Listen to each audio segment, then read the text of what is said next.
Hey Giants fans, welcome back to Giants Latest. The Giants take on the Broncos in Denver on Sunday, so we're talking all about it this week. We are talking about our first injury report today. We have some updates on a potential Giants trade for a wide receiver, and then a couple things that are happening for both teams and that they need to work on in order to win this game. So let's get right into it and talk about the injury report. So there are 5 players that did not practice on Wednesday. Deonte Banks, not injury related, his girlfriend, fiance, wife, gave birth to twins overnight. So congratulations to Deonte Banks and lady on their twins.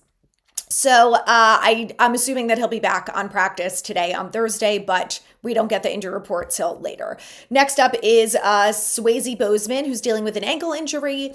Demetrius Flanagan-Foles, who's dealing with a hamstring, John Michael Schmitz, who's still in concussion protocol, and then Darius Slayton, who's dealing with a hamstring. So when stuff like this happens on Wednesday, it's not always looking great for Sunday. For Darius Slayton specifically with the hamstring, because he's a wide receiver and has to do so much running, I don't think we're going to see him on Sunday. Now, that could obviously change. The fact that it's a later game could change it. The fact that they have to go across country could change it. So I would say at this rate, I'm not expecting Darius Slayton to play. Next up is JMS, who's dealing with a concussion. And, I talked about this with my family group chat because the Giants seem to be the only team who have players that are in concussion protocol for weeks at a time.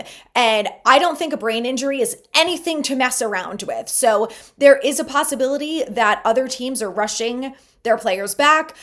We do know that the Giants medical staff is typically very conservative, but it's just like so classic Giants that it's been almost a week since the game and since his concussion, and he's still in protocol. So I would say there's a 50-50 chance that we see JMS on Sunday. The good news here is that Austin Schlottman has proven he's a capable backup. He was able to step in for JMS when he got injured against the Eagles and didn't miss a beat. So that's the upside.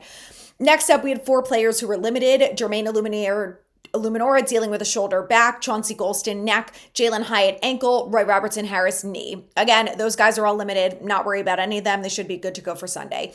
Next up is outside linebacker Victor Dimukeje, who was dealing with a pec injury throughout the summer. He was on IR and stuff. He is ready to come back. So that is good news to have some depth at that position. So with that being said, knowing we're probably going to miss Darius Slayton on Sunday, let's talk about the wide receiver update because at this point, I think it's fair to assume that they're not making any changes by Sunday. And I think we kind of talked through this already, right? Like the way that the Giants do things, I think it's great that from what I'm hearing, they're on the phone and they are trying to make a trade for a wide receiver, but it won't surprise me if it's not really done until Monday or Tuesday. Their focus is going to be beating the Broncos with the players that they have. These are the guys that they trust and believe in, and they're going to go from there. So we'll see what happens. I saw Connor Hughes, who's a beat writer for the Giants and the Jets for SNY, said that they're not just going after any third string wide receiver. They are going after a top guy. So I don't know if that means Jalen Waddle. I don't know if that means T. Higgins. I don't know if that means Olave.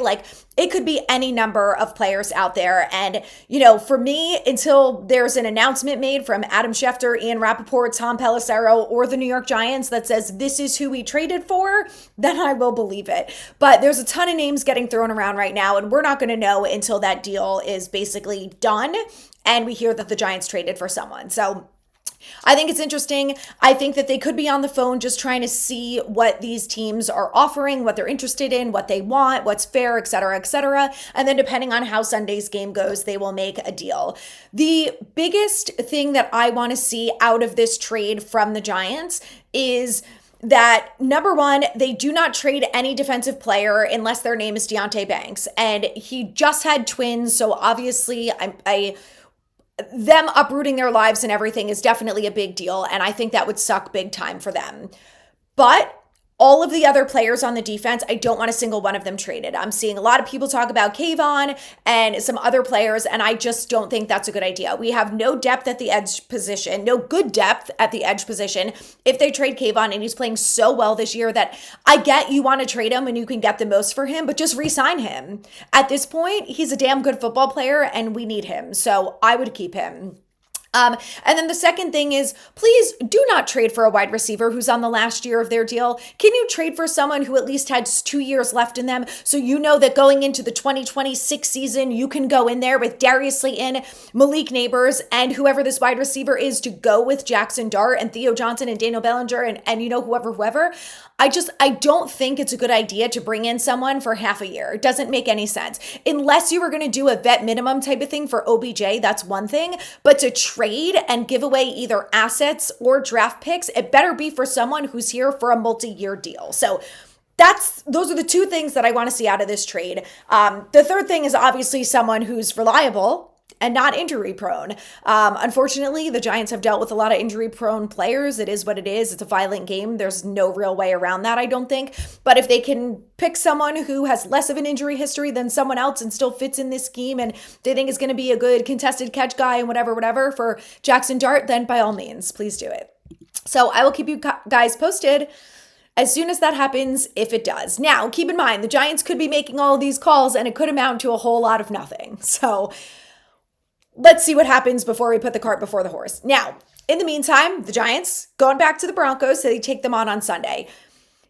The biggest concern I have with this Broncos defense is that they have 30 sacks in 6 weeks. Now, they had 9 sacks against the Jets, which if we played the Jets, we would probably have 9 sacks too. And I'm not trying to discredit the Broncos. It's more about the fact that the Jets are not a good football team. And I think a lot of teams that play against the Jets are probably going to notch a lot of sacks. So again, that's what I mean by that. Kind of wish we were playing the Jets. Maybe we'd be able to do that. But so that is definitely that is something that this Giants offensive line is going to have to watch out for. Now, I think Andrew Thomas versus Nick Benito is going to be a hell of a matchup, and I think it's going to be fun to watch. I am very confident in Andrew Thomas. I think he's absolutely capable of taking care of him. I think this offensive line is playing well enough that they're going to be able to handle the Broncos defensive line. What I'm worried about is that they have 12 different players on this team that have contributed to those 30 sacks. So it's not like we only have to worry about their edge rushers. We have to worry about the corners, the linebackers, and the safeties who are also going to be blitzing Jackson Dart. So I really want to see good coverage from this offensive line, from the tight ends, for any player's job whose it is to block this week on offense. Please do a damn good job. We really need you to. Aside from the fact that we know Jackson Dart is going to take hits and he's going to go headfirst into people and worry about the concussion tent later, we can't also add another 7 sacks on top of that. So I want Jackson to be smart in the pocket and make good decisions and escape the pressure and throw the ball away. I want him to try to avoid taking sacks, which he's been much better at the last couple of weeks. But this is going to be a tough challenge for him. And this is where we're going to see, he's been improving every week. Can he do that against a really good Broncos defense? So I don't know. Time will tell, but I'm excited to watch that. I'm also a little nervous, but I think it's going to be good. Now, speaking of this defense, well, they got some news. They are getting back Dre Greenlaw. And I'm sure you guys are all familiar with Dre Greenlaw because he played for the Niners for quite a few years. This guy is a hell of a linebacker.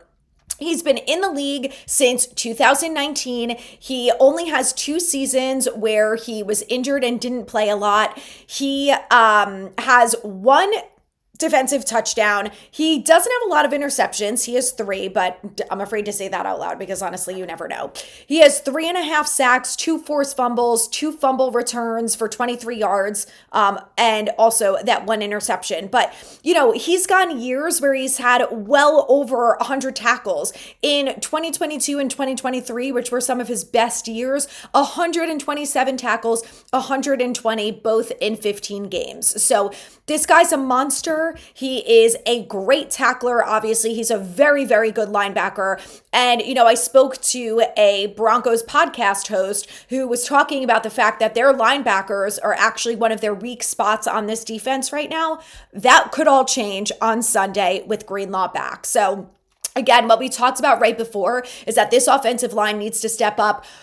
they need to step up like they have never done before. And yes, they've been playing good football, but they also have not gone against Khalil Mack, Jalen Carter. They are going against Nick Bonito, who's leading the NFL in sacks. They're now going against Dre Greenlaw, who's a hell of a tackler. And they are going against, a really, really good defense and a very good defensive coordinator in Vance Joseph, who's going to be at the top of my wish list come the end of this season on our new defensive coordinator, because he does what Wink Martindale does, which is what we all want Shane Bowen to do. And it's bring on the blitz.